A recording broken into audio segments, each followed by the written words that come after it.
Imagine that your only single trait in life is incompetence. Yet instead of creating any sort of effort to learn and self-improve on mistakes incurring from that, you further entrench yourself in your own delusions and make a fool of yourself. And when you make your climax of what you think is epic and a blaze of glory, your incompetence kills you, and after your death, you're viewed as the biggest fool, and your legacy amounts to nothing more than a joke. On June 17, 2019, a bizarre occurrence occurred in Dallas, Texas, created by such an individual. A United States federal courthouse was under attack by a 22-year-old man, Brian Isaac Clyde, acting as a masked gunman armed with a rifle. Fortunately, due to his own competence, no innocent people ended up being killed or severely injured, and the only casualty that happened was Clyde himself. How did such a crazy chain of events be created by such a dysfunctional and failure of a man that drove him to commit such an act? While some people claim that people who commit such acts with the intention of causing heinous harm towards others should not be named, I believe that they, such as Brian Clyde, should be mocked, instead of seeking them attempting to display attention towards the media for glory or infamy. Brian Clyde enlisted in the United States Army in 2015 as an 11 Bravo infantryman, who was then stationed in Fort Campbell, Kentucky in the 101st Airborne Division, an airborne infantry division nicknamed the Screaming Eagles. Any sort of pictures of Clyde in uniform often show him wearing it out of regulation, which displays either incompetence or insubordination. If I was a squad leader, he would be subject to negative counseling and disciplinary action.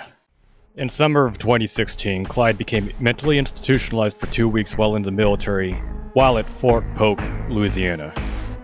Around this time, the 101st Airborne Division was doing military training which simulated infantry combat conditions for an upcoming deployment of the unit. In 2017, Brian Clyde got discharged from the United States Army after 19 months of total service, achieving the rank of Private First Class. Typically, initial enlistment in the United States Army goes for at least 3 years and 41 weeks. Such reasons for discharge are failure to conduct incomplete training. Afterwards, Brian Clyde would lurk heavily around the image board 4chan. I speculate that he would lurk heavily on the K image board, which focuses on weaponry, as well as the Pole image board, which focuses on politics and current events. However, most of Clyde's online presence would be on his own Facebook page. Any known or prominent individuals associated with K are generally unaware of Brian Clyde before the attack on the courthouse. As far as any sort of social media presence, it is only Clyde's currently defunct Facebook page, and is unknown for any of his involvement anywhere else, such as videos posted on YouTube or any of his posts on K displaying his DPMS Oracle AR-15 rifle, which could identify him. Any sort of videos he is known to upload would be posted on his Facebook page.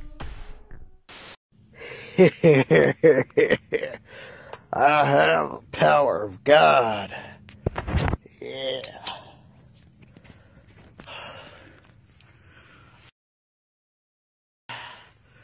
I'm gonna get you for what you said to me. We're gonna go ahead and one-hand it, because that's the way you do it. I want to send the clip forward. It's the sound of a 40 millimeter going off right there. Okay, let's go.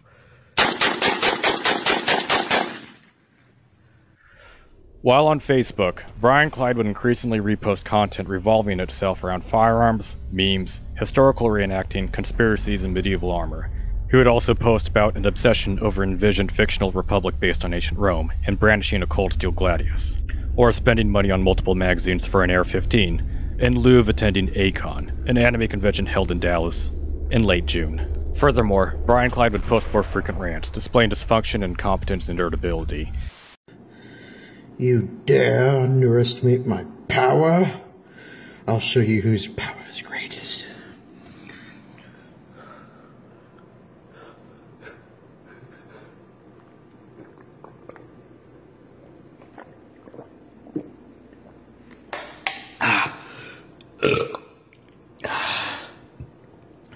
Prepare to be defeated. The Android dev should really take a note of this guy. You know, they say a lot of things about people. You know, can't eat this, can't eat that. But you know what I just want to eat? I just want to eat some food, man. But no, this kind of person can't eat this kind of food. But you know what I say to them? I say, well, I'm gonna eat it. I'm gonna eat it real good. And these people who say I can't eat I get angry at them. I get real angry.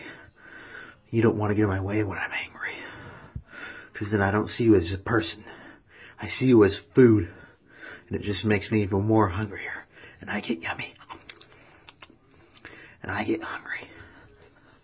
I'm going to pull out the barbecue sauce. I'm going to whip it on you. Spray it on you. Like you're a bucket who's about to get spray painted because I'm spray painting you with victory meat. Victory meat sauce. And victory taste. Because I can smell your taste and I can hear it too. And boy, I am seeing a tasteful feast before my eyes. And it's a beautiful sound. Beautiful sound that will dance on my tongue and make my taste buds breed for generations, that will tell of this feast of your flesh for centuries and for several millennia to come. So be warned, don't tell me what to eat, because I'm going to eat you, and you're going to be tasty, whether you're thick, thin, or anything in between. I eat. Except seafood. If you live on the coast, you could piss off because I won't eat you. You're salty. You smell like fish. Well, I guess he has an aversion to the taste of Also, he sounds like he was trying to pinch a loaf. I don't know how much longer I have, but the fucking storm is coming. However, I'm not without defense.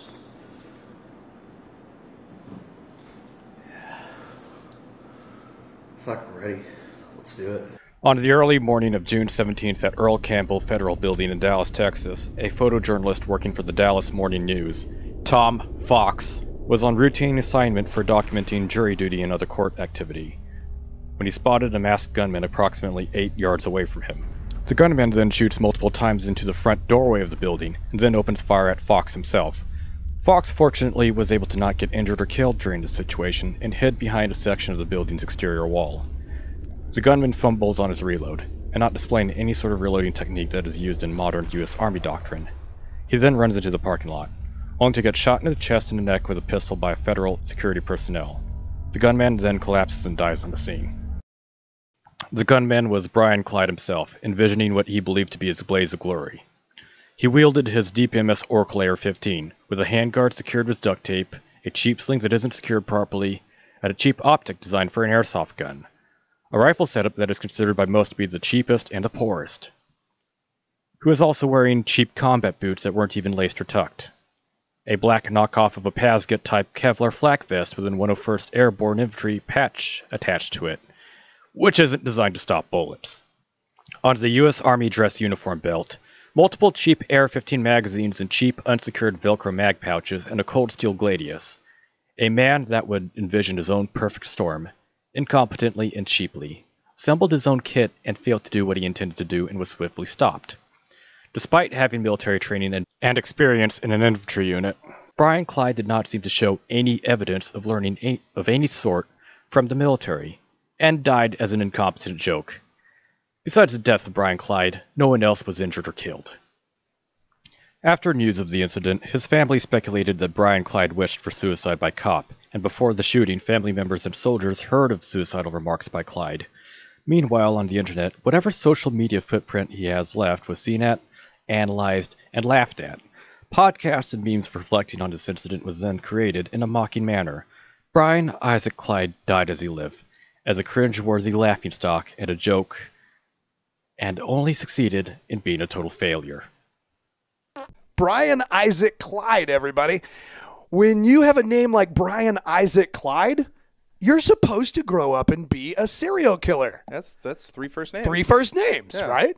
So I think we could just stop the podcast right there. He was destined to be a killer, but like everything else in his miserable fucking life, he failed at that too. Earlier today, this guy dresses up in the cheapest tactical gear he can possibly find. He goes to a Dallas tour with the intention to shoot the place up. He unloads a mag from his incredibly poorly made AR-15. with no iron sight on it and an airsoft red dot sight that can't hold a 0 or deal with any recoil. He unloads the magazine. He misses every shot amazingly. He goes to reload in the worst way humanly possible. I saw that. That was when he was crouched down in the picture. He gets shot by the rent-a-cop they have before the real cops show up, and he runs out to the parking lot and dies.